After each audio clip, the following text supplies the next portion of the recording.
Didn't notice anything wrong with the hospital at first. That's the part that messes with me the most now. Looking back, I want to believe there was some obvious sign I ignored. Flickering lights, screaming patients, blood on the floor. Something dramatic enough to justify why I stayed. There wasn't.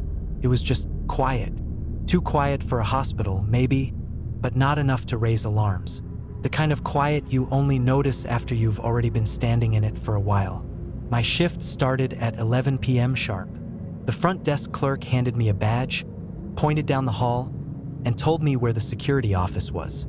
No orientation, no walkthrough, no rules. She didn't even look tired. She looked relieved. The security office was a narrow room tucked between radiology and an unused wing.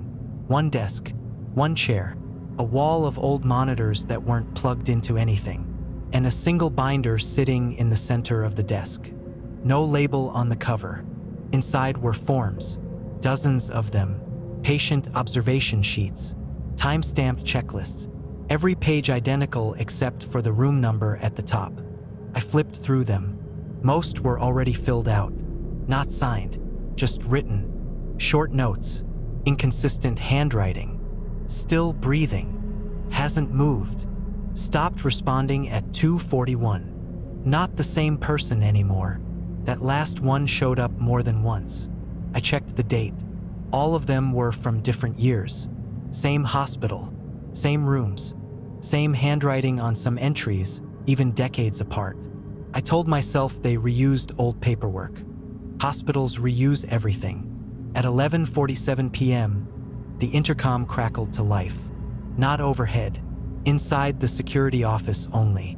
Night staff presence confirmed, a voice said. Calm, neutral, almost bored. Observation begins at midnight.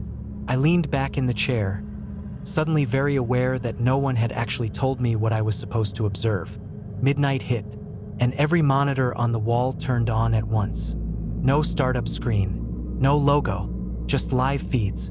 Hallways, patient rooms, operating theaters that should have been closed for years. Some feeds were empty, some weren't. The camera labeled Ward C caught my attention first. The patient was sitting upright in bed, staring directly into the camera. He didn't blink, didn't move, just stared. A timestamp blinked in the corner. 0:03 a.m. A new message appeared on the monitor, overlaying the feed. Do not interact. Document only. My radio clicked on. Breathing, not static, not interference. Breathing, slow, steady, like someone standing very close and trying to stay calm. I reached for the radio and whispered, "Hello!" The breathing stopped instantly. A second later, the intercom spoke again. "Do not acknowledge them," it said. "First contact causes complications." I swallowed. "Who is them?" I asked. The screens flickered. Every patient on every feed turned their head at the exact same time. All of them looked straight into the cameras, straight at me. The intercom went silent. My badge vibrated against my chest. I looked down. A new room number had appeared on the binder, written in fresh ink. Room 417. I checked the monitor list. There was no room 417. Then I heard something from the hallway outside the security office. A gurney rolling slowly across tile. No voices, no footsteps, just the wheels, stopping, right outside my door, and someone softly knocking. Once, then twice, then waiting. I didn't answer the knock. I sat there, frozen in the chair, staring at the door while the monitors hummed behind me. The binder lay open on the desk, the blank page with room 417 written at the top staring back at me like an accusation. The gurney wheels outside shifted slightly, not rolling away, adjusting, like whoever was behind the door had leaned their weight onto it. The intercom clicked on again, softer this time. "Delay acknowledged," the voice said. "Observation window extended." I didn't like that phrasing. It sounded like I was being measured, not protected. I slowly stood up and crossed to the door, every step loud in the small office. The hallway light outside seeped in through the crack beneath the door, but it didn't move the way light should. It looked thick, almost syrupy. I cracked the door open just enough to see out. The gurney was there, empty, no patient, no sheets, no restraints, just the metal frame and the mattress, stained dark in places like it had absorbed things that never washed out. The hallway itself looked longer than it had earlier. The ceiling lights were spaced farther apart, leaving long stretches of shadow between them. The air smelled faintly sweet, like antiseptic mixed with rot. I opened the door fully. That's when I noticed the handprints on the gurney rails. They weren't bloody, they were dented, as if someone had gripped the metal hard enough to bend it inward. My radio crackled. "You may proceed," the voice said. "Room 417 has arrived." "Arrived from where?" I asked before I could stop myself. The radio went dead. The nearest hallway monitor flickered on, automatically switching feeds. A door cam, room 417. The image made my stomach drop. The room existed now. It wasn't on any map I'd seen, but the camera showed it clearly. A narrow patient room tucked between two others I knew were numbered differently. The walls looked older than the rest of the ward, the paint cracked and peeling, the ceiling lower, and someone was inside.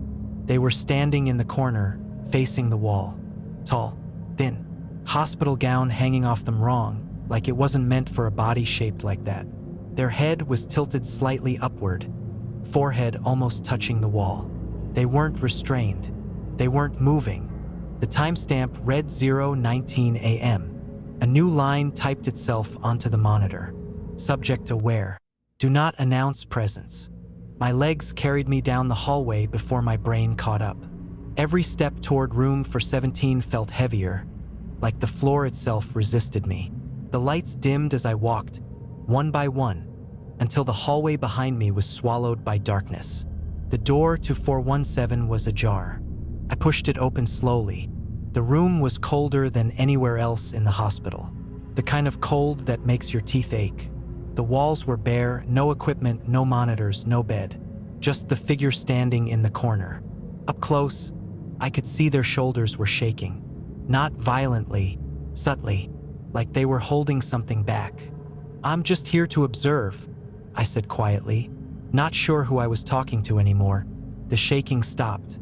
The figure spoke without turning around. "I didn't do it this time." My throat went dry. "Do what?" They laughed softly, a broken sound that echoed too much in the small room. "They always ask that," they said, "right before they write me down." I took a step back. The door closed behind me on its own. The figure finally turned. Their face was wrong in a way I can't fully explain. Not mutilated, not monstrous, just misaligned, like their features had been nudged slightly out of place. Eyes too far apart, mouth a little too low. But the worst part was the recognition. They looked like someone I knew. Not exactly, but close enough that my chest tightened. "You're new," they said. "That's good. You still hesitate." "I don't understand what this is," I said. They stepped closer. The air between us felt thick, like walking into fog. "This is where they put the ones who don't fit cleanly anymore," they said. "Too alive to be archived, too dead to be released." The lights flickered. The walls seemed to inch inward. "Listen," they whispered. "When the voice tells you to document the change, don't. If you do, they won't let me finish forgetting." "Forgetting what?" They opened their mouth to answer, and the intercom blared to life, loud enough to make me flinch. "Observation breach detected," the voice said. "Subject engagement exceeds tolerance." The figure screamed. Not loudly, not physically. It sounded like a scream coming from underwater, muffled and stretched, vibrating through the walls instead of the air. The lights exploded, plunging the room into darkness. I stumbled back, fumbling for the door. Something grabbed my wrist. As cold, desperate. "Don't write it," the figure begged. "Please, don't let me become a room." I ripped free and burst into the hallway. The door slammed shut behind me. The hallway lights came back on. The gurney was gone.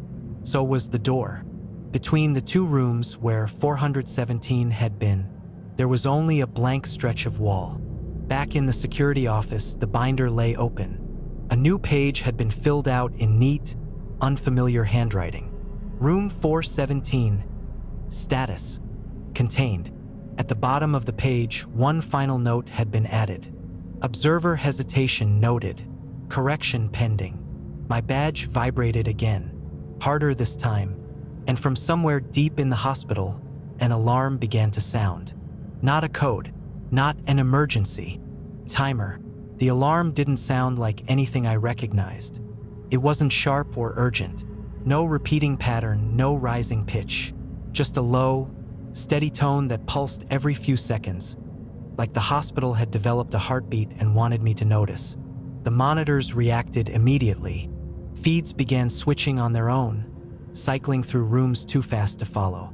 Some showed empty beds. Some showed shapes under sheets that didn't move.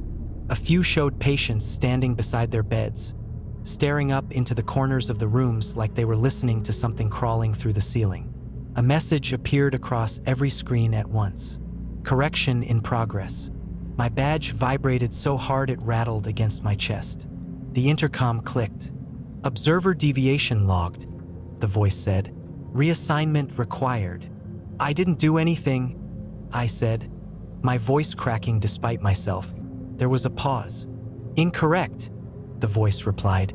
You delayed. The door to the security office unlocked with a soft click. I hadn't noticed it lock.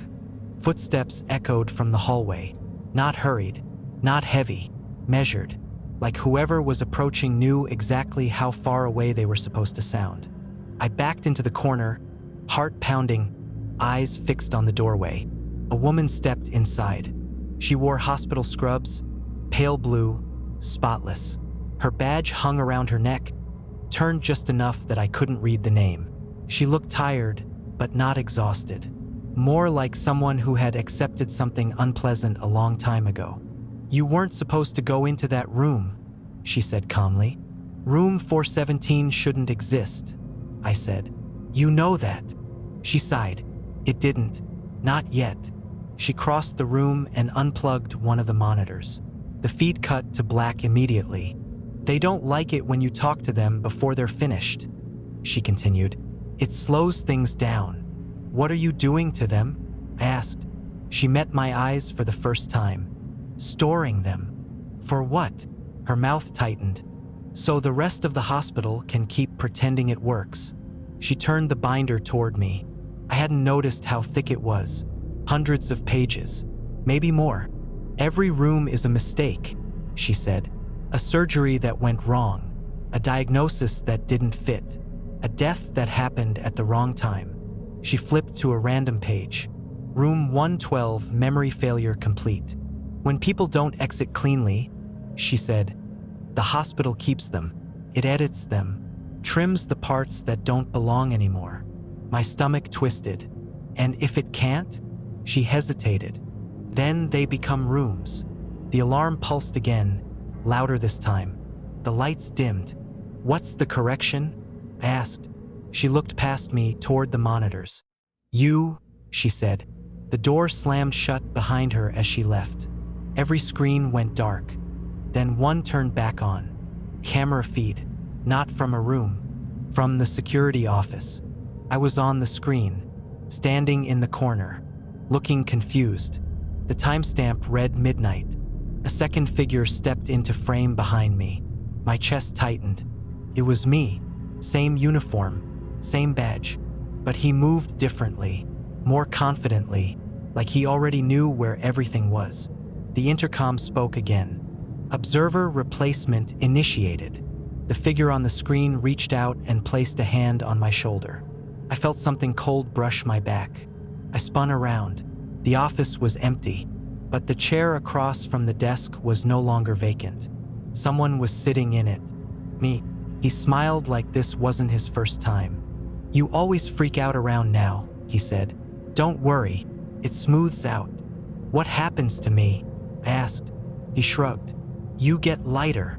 The binder slid open on the desk by itself. A new page began filling in.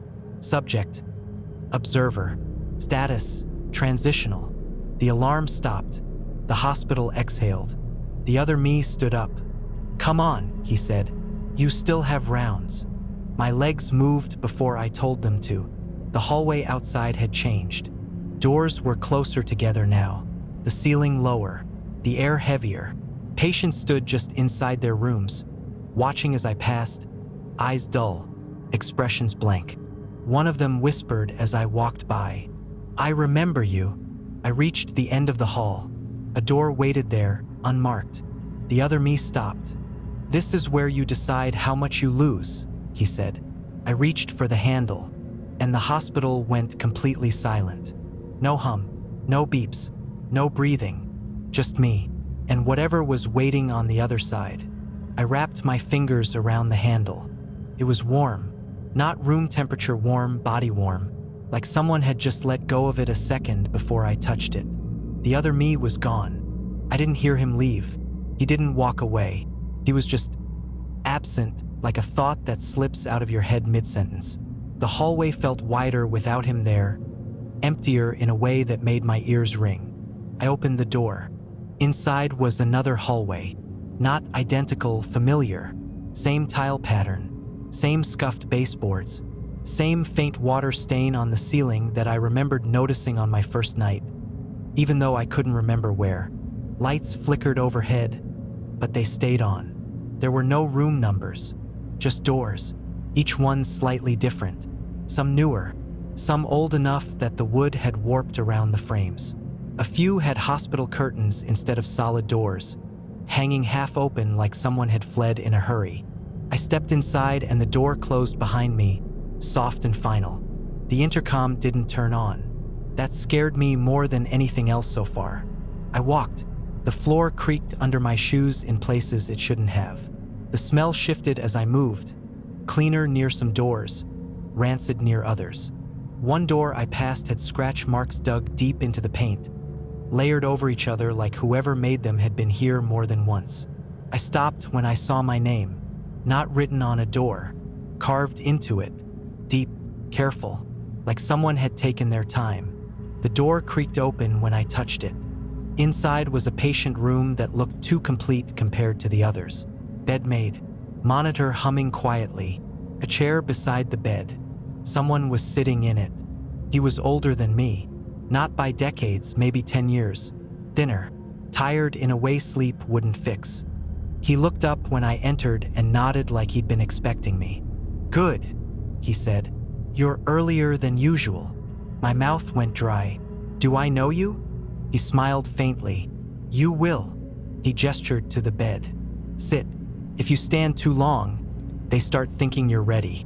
"Ready for what?" He didn't answer right away. He reached up and adjusted the heart monitor leads on his chest even though they weren't connected to anything.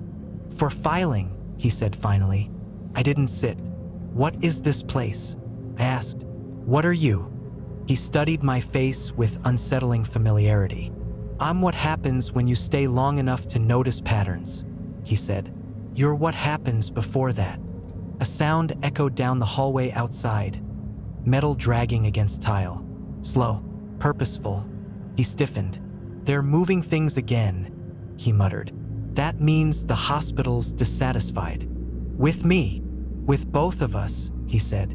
"But mostly you." The dragging sound stopped right outside the room. Something tapped against the doorframe. Once, twice, 3 times. Each tap made the lights dim slightly, like the building was blinking. "Listen to me," the man said urgently. "When they come in, don't answer questions directly. They'll try to simplify you, reduce you to notes." The door began to open. A figure stepped inside. It wore scrubs like the woman from earlier, but its proportions were off. Arms slightly too long, head tilted forward as if its neck couldn't quite support it. Its face was smooth in places, detailed in others, like a sketch that had been erased and redrawn too many times. It didn't look at me. It looked at the man in the chair. "Status?" it asked. The man straightened. "Stable," he said. The figure tilted its head. "That is no longer accurate." It finally turned toward me. Its eyes focused slowly, like a camera adjusting. "Observer," it said. You are exceeding your tolerance. I felt pressure behind my eyes, a dull ache, like the start of a migraine. I didn't do anything, I said. The figure raised a hand. Images slammed into my head. Patients, rooms, charts, names being crossed out and rewritten. Faces blurring, voices losing words, people becoming entries.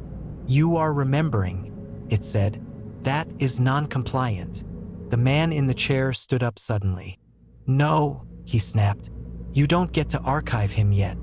The figure turned back to him. You are obsolete, it replied.